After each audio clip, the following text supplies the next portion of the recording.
the whole idea here, right, is that we wanted to bring people in to talk about, their jiu-jitsu journey, but like that's the basis. More importantly, everybody's got a different story about why they're here, right? Yes. So you obviously have something cool going on. Like every one of us have come here from a different place. Yeah. So that's really what we're talking about. While we may know all these people through the world of jiu-jitsu or specifically through the world of 10th Planet Springfield, like there's way more going on than just that.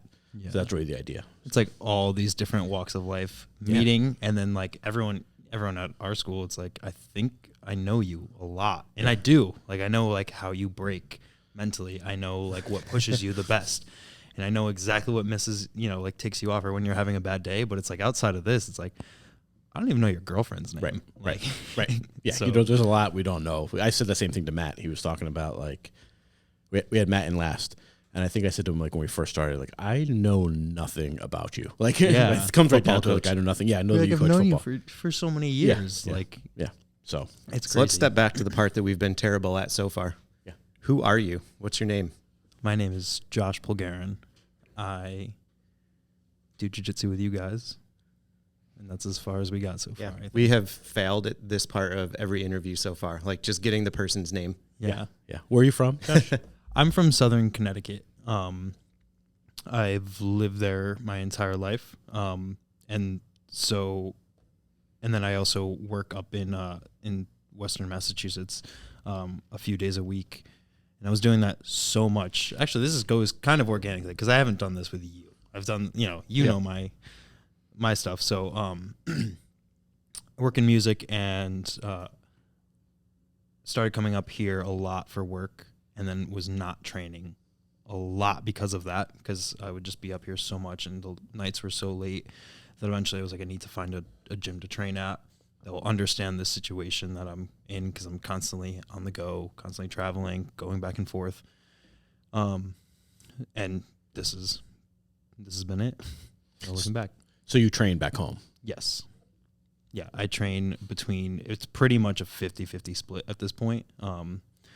Usually I train 6 days a week, and I do Monday, Tuesday, Wednesday up here, and then I train at Black Hole Jiu-Jitsu in Connecticut, and it's been great. I feel spoiled because I have so many, great people around me. You get basically twice as much jiu-jitsu family.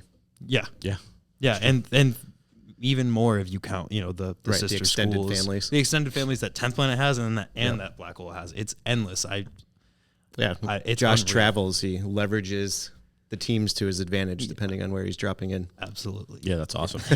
I'll be like, I'll show up in a random state, be like, I'm 10P all day, and then like I'll go to like a random thing, be like, oh yeah, but like, it's funny. Is that primarily a jiu-jitsu school or MMA, or I'm not familiar? Jiu-jitsu primary. Yeah. There's some MMA. There's MMA fighters out of there, and they do Black Hole. They have all different kind of martial arts in there, but it started and its foundation is jiu-jitsu. Yep. So are you a gi guy, or no gi? Okay. No. My eyes started to light up. I was like, I didn't know this. I do. I probably train it once a week, and I hate every second of it, but it's good for your jiu-jitsu. So I don't know. Bad for your hands, good for your jiu-jitsu.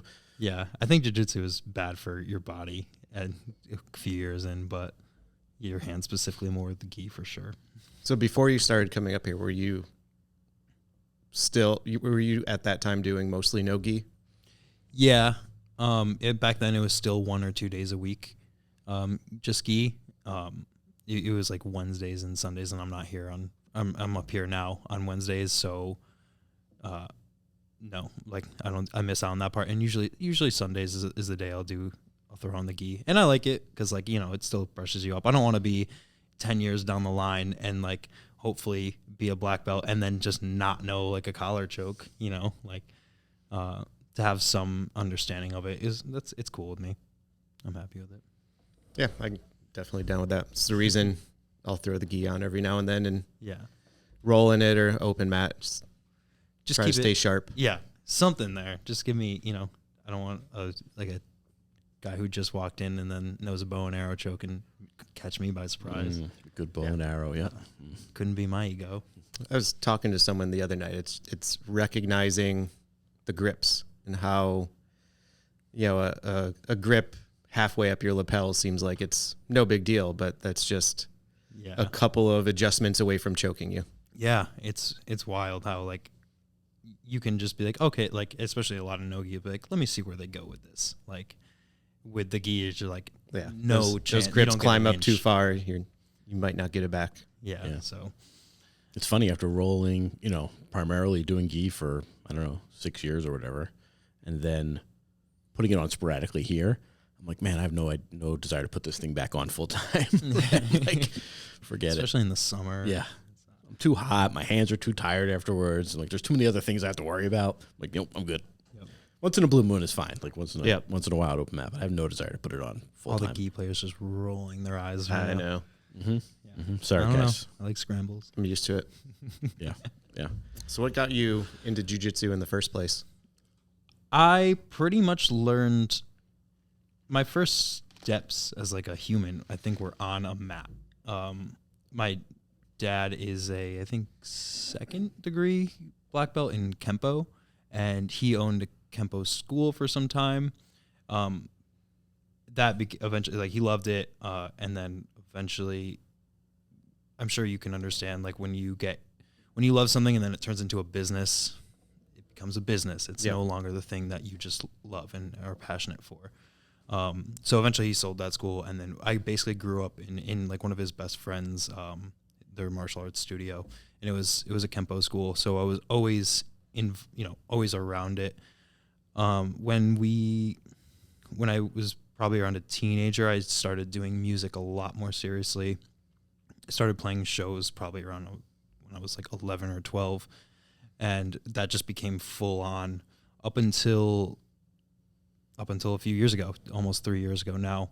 My brother, probably through like listening to like Joe Rogan and stuff and mutual friends, like hearing jiu-jitsu throughout the years, he eventually started at the school at Black Hole in Connecticut, and it took him a full year of trying to convince me to come, and I was like, no way. There's no way I'm going to go there, because how much do you hate that decision now?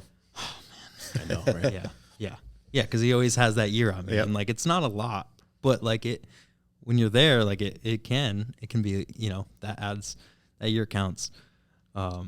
So yeah, I definitely hate myself for that decision, but yeah, it took him a full year, and then for around Christmas time, he gave me like a coupon, or he gave me this like little thing. It was like a free month of jiu-jitsu, and I was like, all right, like you got me. They got you. Yeah, I was like, you paid for it and everything, like I'll do it, and by that time I was like watching more UFC fights and everything. Like I was a little more invested and open to it. And then I get to the jiu-jitsu gym and I just see the stack of free coupons for a month. I was like, you didn't pay for this at all. So I was just gonna say, that's amazing. But they had a whole stack of them. Yep, he wrote I know the move. Yep. So, but once it started, there was no like, hey, your month's up. Like, do you like this? It was just like, it was just go. Yeah. It was, but the thing is, I think growing up in martial arts, that's why, because I think a lot of people do jiu-jitsu like for the first time and they realize how much like, how humbling it is. And like, you either have that flight or like, hey, I need to learn this. And there was no question about it when I started jiu-jitsu. It was just like, let's go. Like the wheels are on if I'm here. It wasn't about what martial art. It was like about getting back into martial arts. That was important for me. And thankfully it was jiu-jitsu, because I don't know, maybe if it was some other martial art, I wouldn't be as invested or interested in, or maybe I wouldn't get my ass kicked the first day, then be like, coming back for more because of whatever, insecurities that brings upon you. So yeah, it was more about getting back into martial arts, and I'm just glad it was jiu-jitsu at that point. What was it that was going like in that year that it took you to actually say, yeah, okay, I'll go? Mm-hmm. What was holding you back? Not wanting to get beat up. I knew, like when you grow up in that, like you're constantly being, you're being humbled, whether it's by other kids in the kids class. And my dad was like, I was the example for my dad. I was a bad kid, like not not bad, but like I was wild. So like I was the example made out of the class. Like my dad would throw me in a closet, and then all the other kids would be like, okay, like, and they didn't know I was his son. Yeah, and right, so right. they'd be like, oh my God. Like, so it was extremely, I knew what that humbling meant, and I didn't know as much as jiu-jitsu reintroduced me to that humbling, because it's something you can't even think about when you have like a 13-year-old armbarring you and you're 100 pounds heavier than them. So I think I just was avoiding that as much as possible, because I knew it was like, if you go like, and I know how I am, like me and my brother were like, if we're doing this, like we go all in. I train 6 days a week now. I'm not doing it. I'm not getting paid for this. Like I do it. And now it's just like, it's just a part of me, you know? So I know like how invested I would, you know, I don't know. I think I was just pushing off the reality. The inevitable. Yeah. Yeah. That free month got me. Yep. So how much time did you have under your belt at the point you started coming up to train with us? You're like a year in? No, it's probably around 6 months in. Okay. Yeah, just approaching the 6 month mark.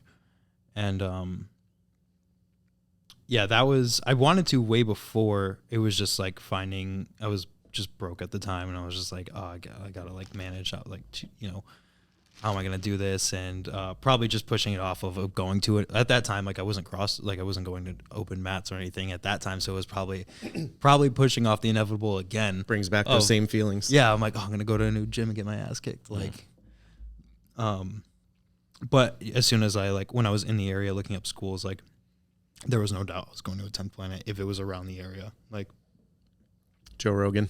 pretty much. Thanks, Joe. Yeah.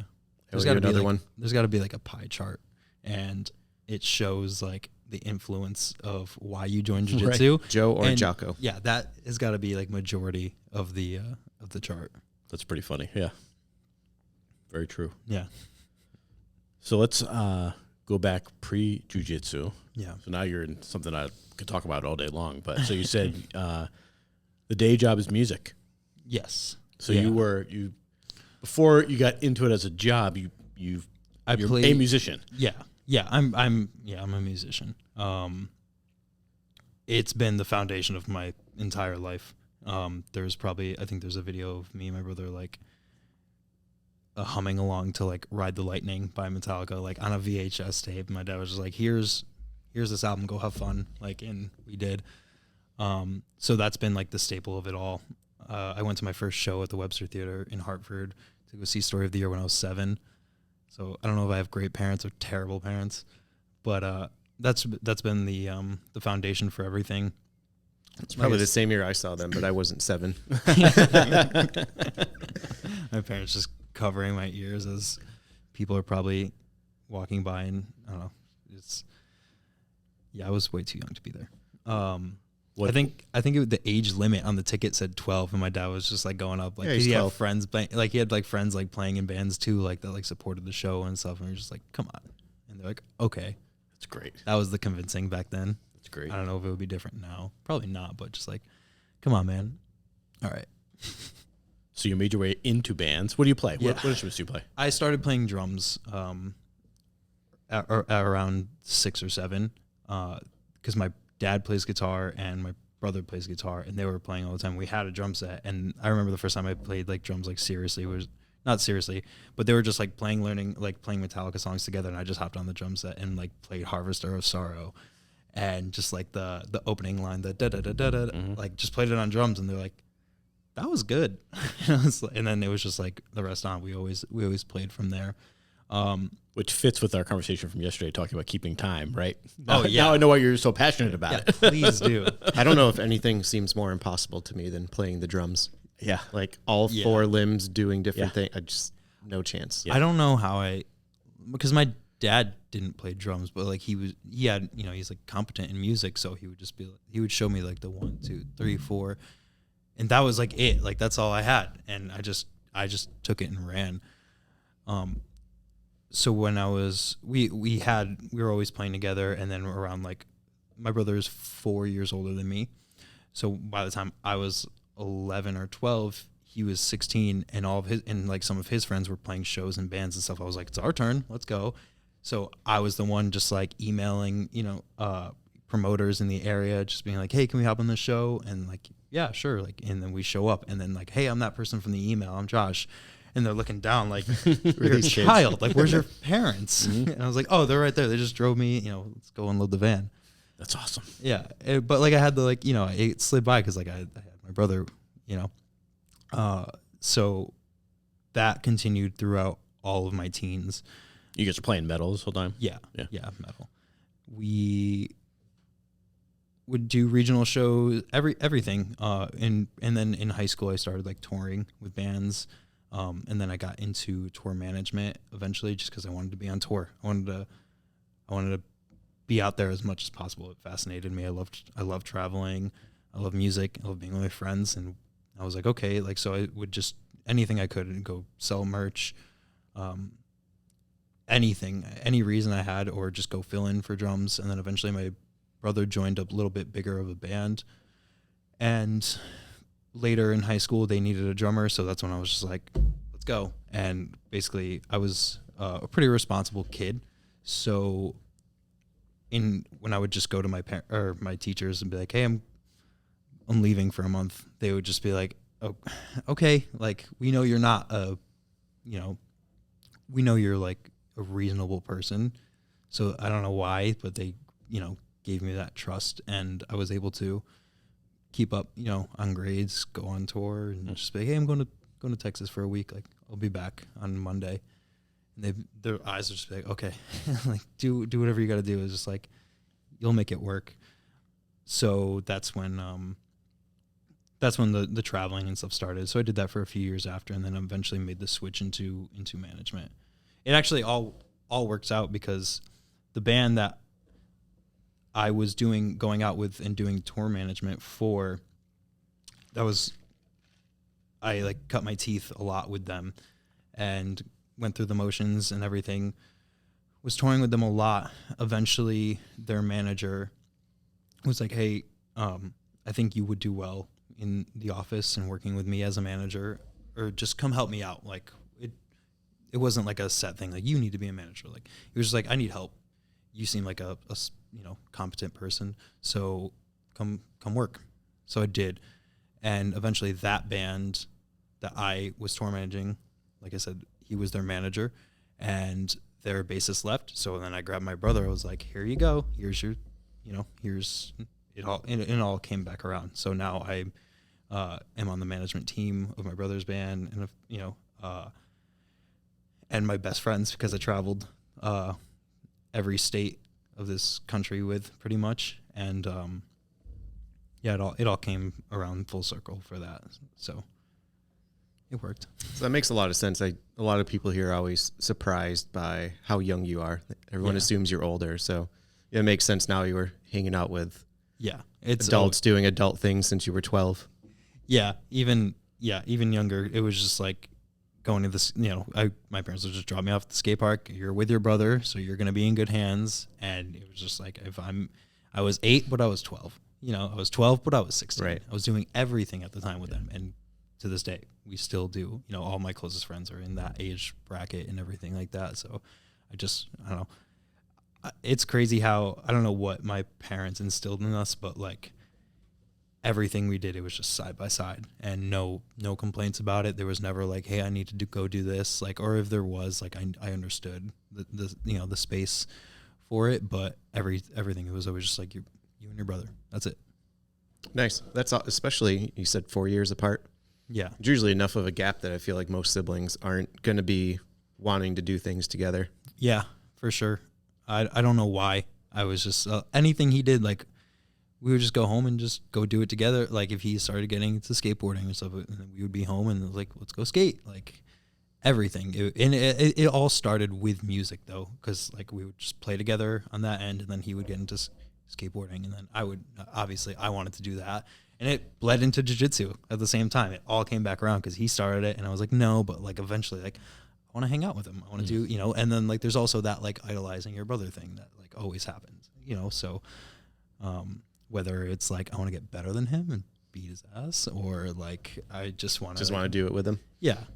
It's probably a combination of all those things, but yeah, I'm definitely into that age bracket more than my own. Do you still play? I do. Not nearly as much as I should. Towards the end, the transition from playing music to just basically like switching to just the business end was kind of like, it wasn't easy because eventually one's just going to pull you more than the other. And I had to make a conscious, like, you got to stop. Like, you got to hone in on this. I was not liking, my last band was also with my brother, and I sang in that band. But I also wrote majority of the drums, guitar, and played that on the records and everything. So it was a lot for me. And when it came time to the shows, like I was on, like before stage or before like getting on stage, I remember like we played Warped Tour one year, and our band played a single date.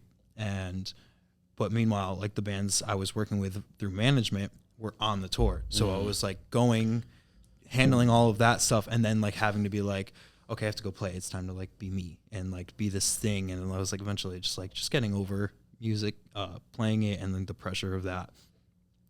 And so I had to like make the like, you gotta stop. And eventually I took a huge break from it where I didn't touch anything. But I'm coming back around to it now. I probably will get back into like playing or like recording something eventually, probably soon. But that's just for my enjoyment at this point. I've pretty much done everything I wanted to, and anything beyond this would be not fulfilled. It's not where I align anymore, which is cool. Like, I did it. Now we need someone to do the 10th Planet Springfield soundtrack. Yep, we know where I'm not good. Where to go? Like, we need an intro song. Right. I was in the. I mean, if you want a metal song, maybe I got you. But, yeah, definitely not friendly for a broad audience. When so I have a team of like 6 people that report to me, all women of varying ages. Like some are in their 40s and some, I think the youngest is like 30. So the other day before we had like a team meeting coming up, and I emailed them all and I said, just see how well you know your boss. I said, I'm in my office right now and I've got music going. Any guesses as to what I'm listening to? And it was like, what did they say? Somebody said the Eagles, and I said I'd rather be dead than listen to the Eagles. That old. Yeah. Like that's what my dad would listen to. And he's 75, so put that in perspective. But I'm a metalhead at heart, right? Like old school metal, like I'm just a metalhead at heart. And people are always like, they were all blown away. Like all 6 of them had no idea. Oh, really? I was like, they had no idea. They were way off. Yeah, way off. Like everything but that. So what were you listening to? What was I listening to at the time? Kill 'Em All. No, it wasn't Kill 'Em All. It wasn't Metallica. Dude, what the heck was I even listening to? And I should have had this answer at my fingertips. I don't remember, honestly. It must have been like something relatively obscure. I'm sure if I pull my phone out, I'll look at it, but yeah. But something like in the, like, you're not going to be like, guess this band. You're like, haha, no one's ever heard of this no. I was yeah. I was more asking them about like the genre that I was listening to, right? Yeah. Yeah. But they don't know. They didn't know. Yeah, it was pretty funny. You got to teach them now. Mm-hmm. Email them like, you got to listen to Injustice for All. Right. In full by 2:00. We're going to have a meeting with notes on it. As a matter of fact, I will do that. We have our team meeting tomorrow. I'll bring that up. Okay, I will specifically mention this conversation. I'll bring that up with them. That's a few months ago. We just bought it on vinyl. 2 songs per side. Yeah. It's crazy. Yeah, I have that same one. Yeah, it's nuts. I forget so long. about that. They're so long. Yeah, that's wild. Yeah. Is that your go-to old band? Metallica? That was the band that was started like, I don't know anything, like I can't remember anything earlier than that. It was Metallica. Yeah. And from there, like it was like, okay, Metallica, and then like now you listen to Ozzy, and then my parents were big like 80s hair metal fans as well. So a lot of that too. I have a lot of guilty pleasures. Yeah. But that era of metal for sure. It's Metallica for me too. I mean, I'm way older than you are, but like I remember to this day seeing kids in like school with like the Metallica "Metal Up Your Ass" T-shirt, like right. You know that I think it's a finger coming up out of the toilet, right? Or maybe it's a gun. I forget. And then not knowing what the hell that was, or the creeping Ride the Lightning shirt on the electric chair, right? Yeah. and not knowing what it was and being like, what is this? Yeah. And then going to visit a friend of mine who lived in Illinois, maybe, and he put it on And Justice for All, and I was like, holy shit. My life was changed after that. It's like one of the few albums I can point to and say, like, oh, everything is different musically after that. Like, yeah. Mind-blowing to me. And then I went back, obviously, and got everything else, but yeah. So have you bought any of the 10th Planet Metallica themed shirts? No, I looked at them most recently, and I almost, something about it bothers me. Yep. Is he paying royalties for that? I don't know. I just, something about, like, funny enough, speaking of hair metal, I actually do have the one that's like the Queensryche. Do you know them? Yep. Like the Queensryche logo, but the Metallica one, for some reason, that's too, like, yeah, you're sacrilegious. Crossing into, we're getting too close there. Yeah.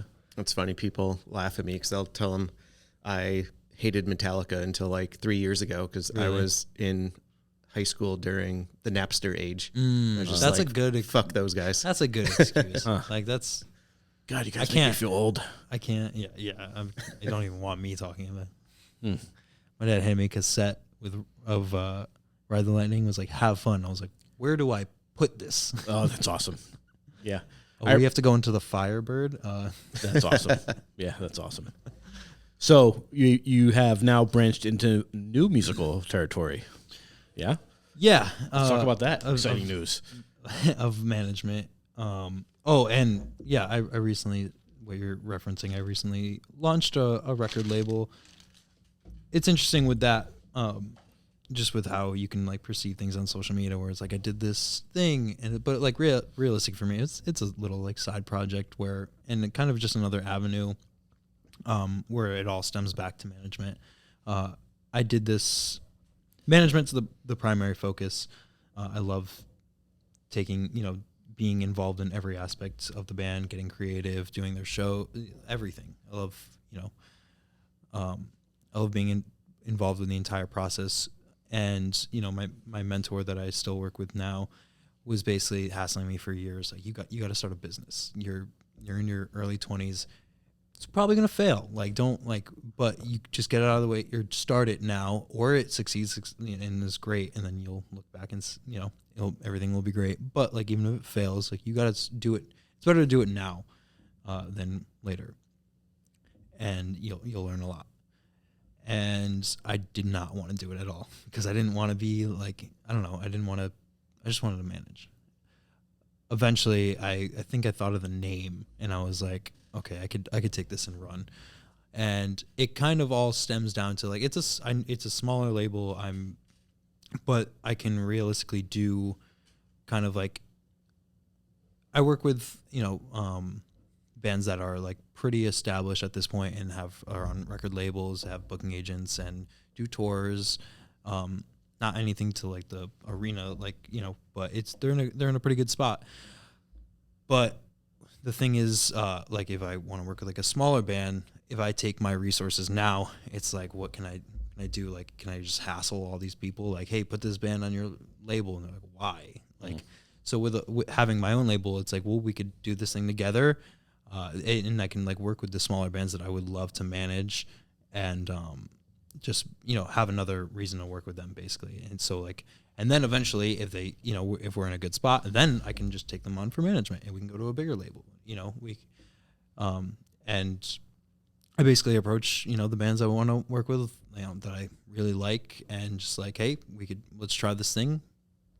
This is what, we're going to just throw it at the wall, see what sticks, I guess. And we're just, I don't know, just kind of going from there. It's so in 2021, what exactly is a record label? Oh, you beat me to it. That's exactly what do you do? What do you provide? I'm completely naive to any of this. So my situation, I think I would have to go into both standards. Like I'm going to, like my record label is a real label. You can nerd out on us. It's okay. Go. It's a real label. Yes, sure. Because like I have distribution and I provide the resources that a real record label does. But like, I'll say like a real record label, like, you'll see, in terms of like metal, like on Metal Blade, or if you go to, like anything that's involved, like Sony and stuff like it, if I'm pitching a band that I manage, to a record label, like the things I would provide or expect to be provided, is obviously financial investment. It just probably is the number one thing. It's a bank.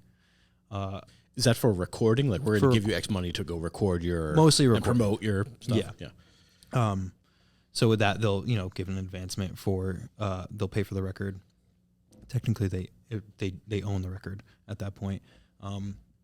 But everything from and then resources, doing artwork, providing publicists, the people that get the interviews, and then doing stuff like, if you see, billboards, like just another person to the team, basically, in a record label. Yeah. But mainly like, and then distribution. The music industry changes, like remember Napster, like that doesn't exist anymore. Yep. The way you found music doesn't exist anymore. I discovered most of my favorite bands at this time, probably on the tail end of MTV VH1, that none of that exists anymore. So at that time it was, a lot of record labels pushing that stuff. Now it's like a record label's distribution points are, how is their relationship good with like Spotify? Can they get on the big Spotify playlists? Like if you get a smaller band and they're on the new metal tracks on Spotify, you're like, you trust Spotify to make a good playlist and you'll just hit play and then you find your favorite band. So like stuff like that.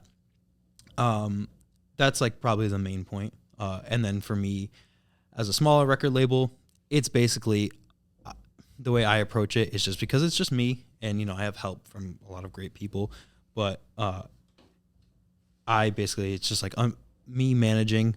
Also, like here, I can provide this distribution. I will pay for the publicist.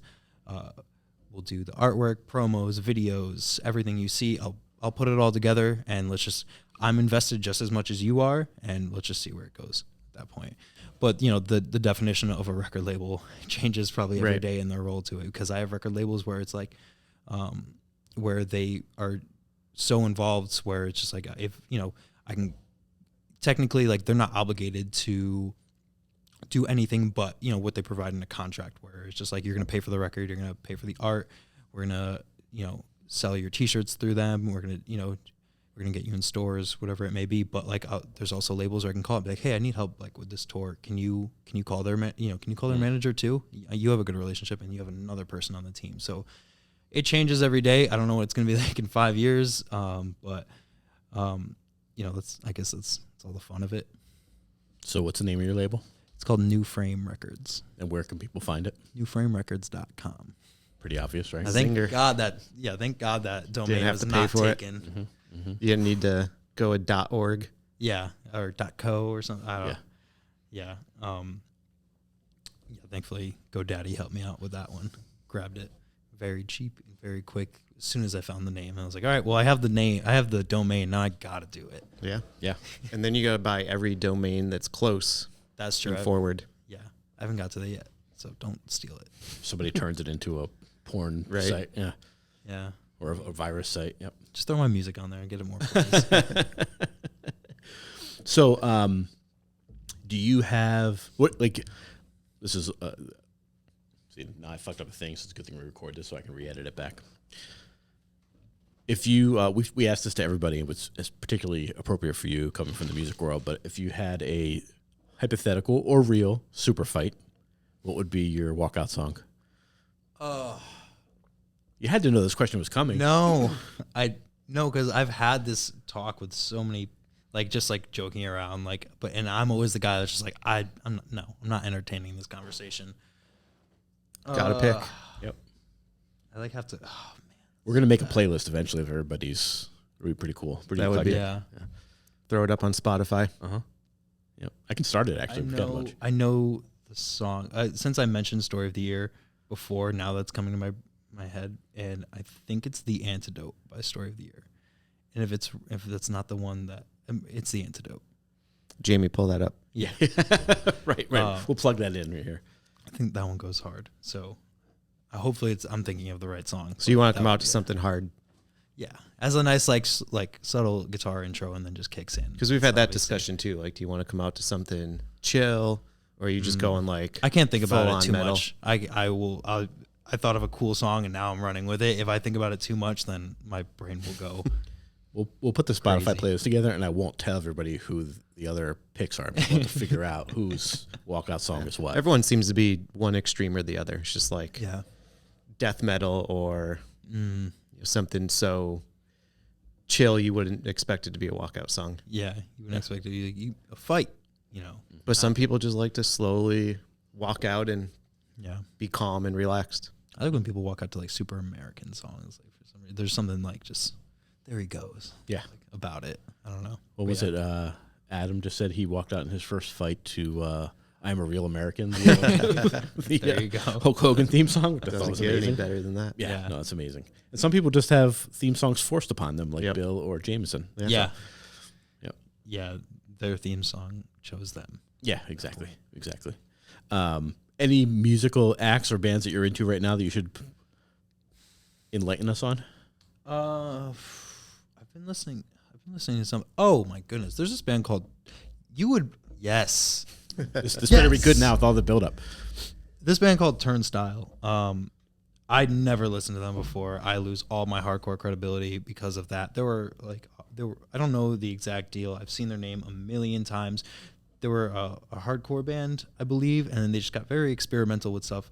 They released this like 4-track EP, which like some songs are like normal amount of time songs, like 3 minutes, and then there's some songs that are 40 seconds on there. Technically on Spotify it's 4 songs, and then they put it all together in this YouTube video for like a music video that is like 12 minutes long, and there's a video for each song. Yes, that's the one.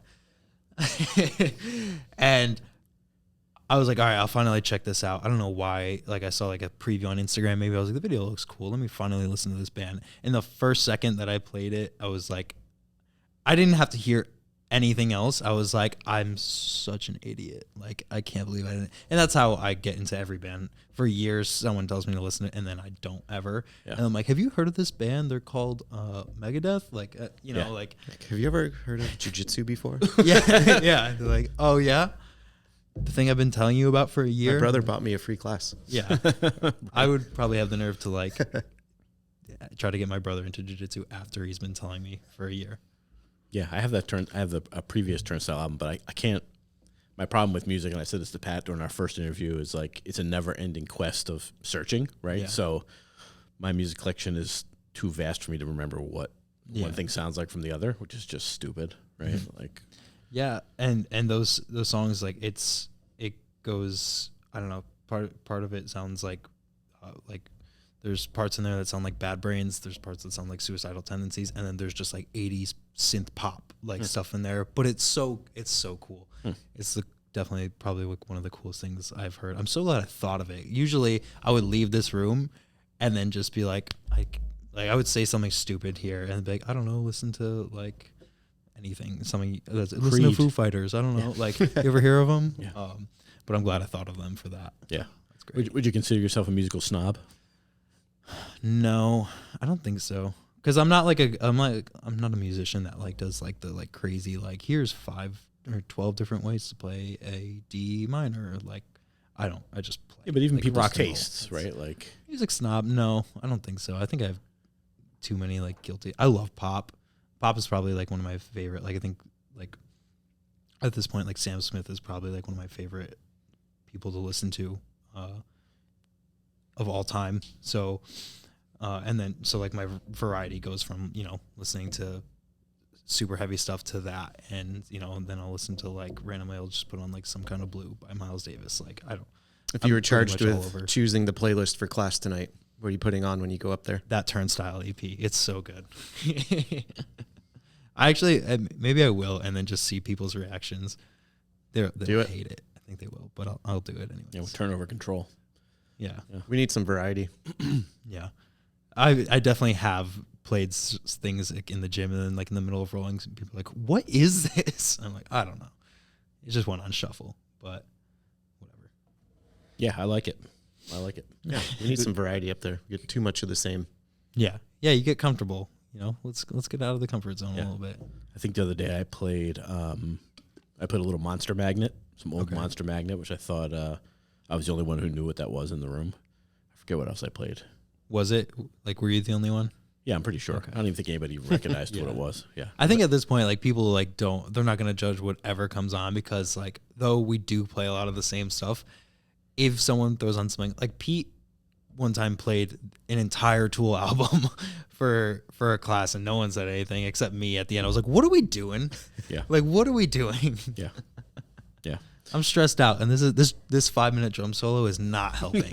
Well, then some of the stuff that people put on, like, it starts off fine, but an hour and a half later, we're rolling, and it's like slow jams. Yes. Yeah. Like, I'm the person, as far as like a snob, I listen to albums front to back. Like, that's how an album's supposed to be. If you have any, like, if there's any opposition, like, I throughout the car, like, I also like will just be crazy and just like skip over, a bunch of things, go artist to artist. But if I'm listening to, like, in a mood, like, I listen to probably a full album a day. And then all the other times I'm shuffling through, I'll go like Sam Smith, Bruno Mars, and then go turn on Turnstile, and then go Harry Styles or something. I'm crazy in that way, but like, I love, this morning for morning class, I played an entire album, and I was like, oh, we're on the sad side of the album. Like, I should probably, what did you play? I played a band called The Story So Far. Okay. And, by the time we got like 9 tracks in, I was like, oof, I was like, I'm thinking about a girl now. Getting all the feels. Mm-hmm. Yep. I did get up in the middle of, or I think it was probably during the sparring, and I literally, I don't know if anybody heard me, but I said, like, this is what I do at home. I get up and I change the track. Like, I was like, I'm done with these guys. After 3 tracks, I need to put something else on. Yeah.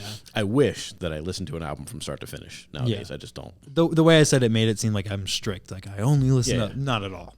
But like, it's crazy how some people just like, when they're like, oh, like they've never listened to an album in order. I'm like, okay, you don't have to do it all the time by any means, but to experience that, like, maybe, I don't know, maybe it's me putting in the Lightning cassette, like, and then having to listen to it. You had no choice.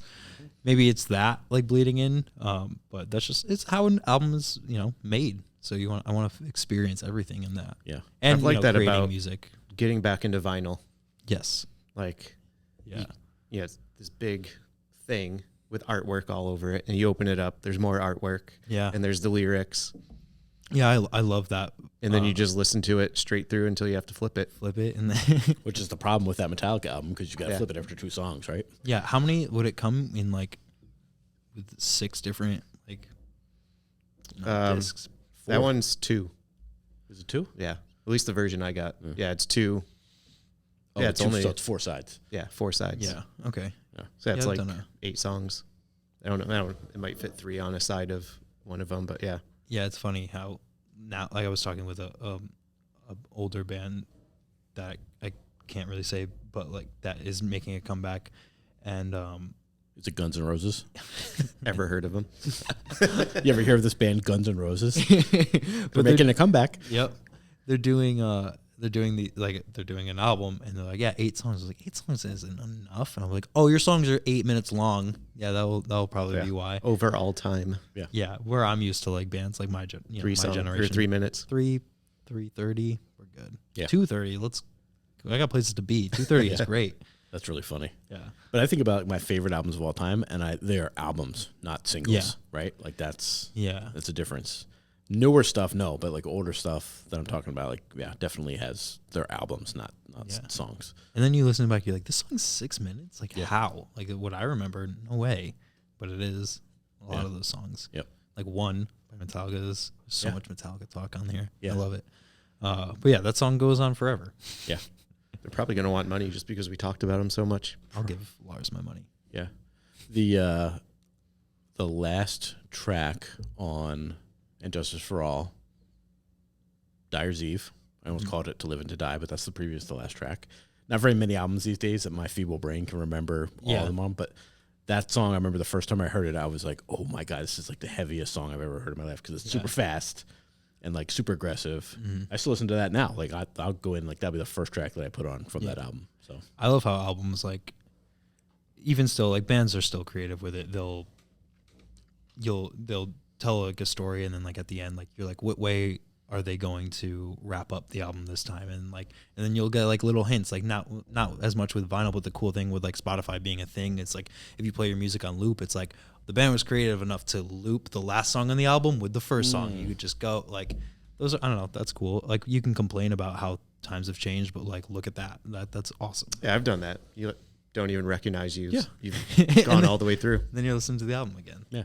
I think the first band I ever remember doing that was Pearl Jam's 10, because if you let the last song play, it goes into that like sort of tribal sounding intro, and that intro turns into the start of Once, I think. I could be totally making that up, but it definitely fades out and goes into that. Yeah. And then I'm full of shit. Yeah. But that's what my memory tells me, at least. Yeah. Yeah, it's cool. Music is cool. I don't know. Yep. But I'm glad jiu-jitsu has, to bring it back, when, like how I said with my dad's Kempo studio, like music has always been the foundation of everything for me. It turned into a job. You need some escape from that. No matter how much you love it, jiu-jitsu has been that escape. And I don't know what else it could possibly be. I don't know. I'm glad it's jiu-jitsu, yeah, that's basically like it's the cap off to every day, no matter how good or bad the day is. Like that's how jiu-jitsu, it like reels it all back in. And basically, I don't know, helps. Helps when that's a common theme we're getting from everybody. Yeah. Yep. Yeah, I mean, it speaks for itself. It's time we got 6:40, almost time to send everybody off to class. Yep. Speaking of jiu-jitsu. Yep. Cool. Yeah. Thanks, man. I could sit here and talk music all day long. In fact, I was talking to Pete. I was like, hey, Pete, you know what I want to do? A music podcast. So I could talk about that all Another day long. podcast. Yeah. He's like, all right, have you heard of Tool? Yeah, right. He was dropping some other things like Under Oath and this and that. I'm like, yeah, I know these bands, but I don't know them. Yeah. So yeah, we can go on forever with that. Yeah. It's a cool thing about having your own podcast studio. You could do whatever the hell you want. Whatever the hell you want. I know. Doesn't even need to be an official podcast. You guys can just come talk. Yep, that's true. We can. Yep. Do you remember back in the day? Again, I'm older than you guys, but there used to be back in the day, like 2003. Yeah, back in the day, when you could bring like iPods were a thing. You could like bring your iPod to a bar, and you could like have a playlist, and they would have you go to that bar, and like they would play your playlist.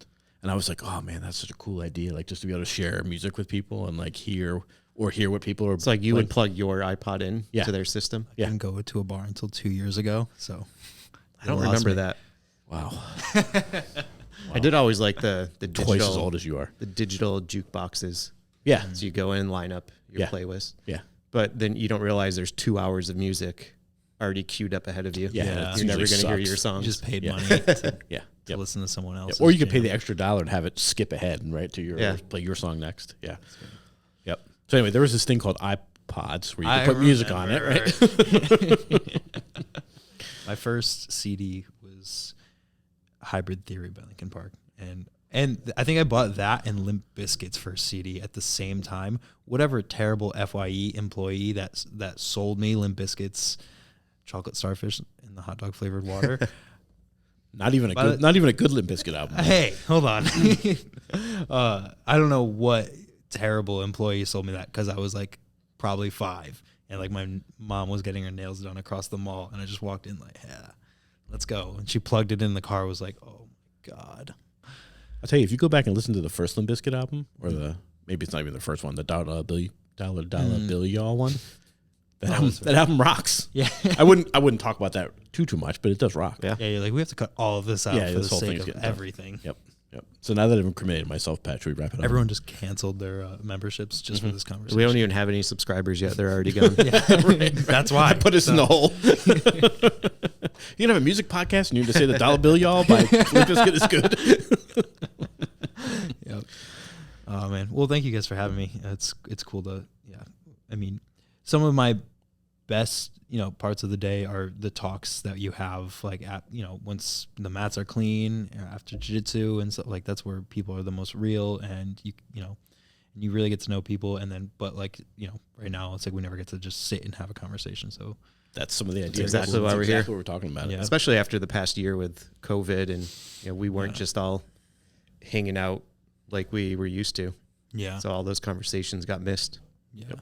I don't say too much, but when you get me going, then it's like, okay, shut me up. Cool, man. Well, I appreciate you coming on. Like I said, it's always good to know more about your teammates, right? Of course. Yeah. Yeah. Thank you guys. Yeah. Thanks for rolling with us. Thanks for rolling.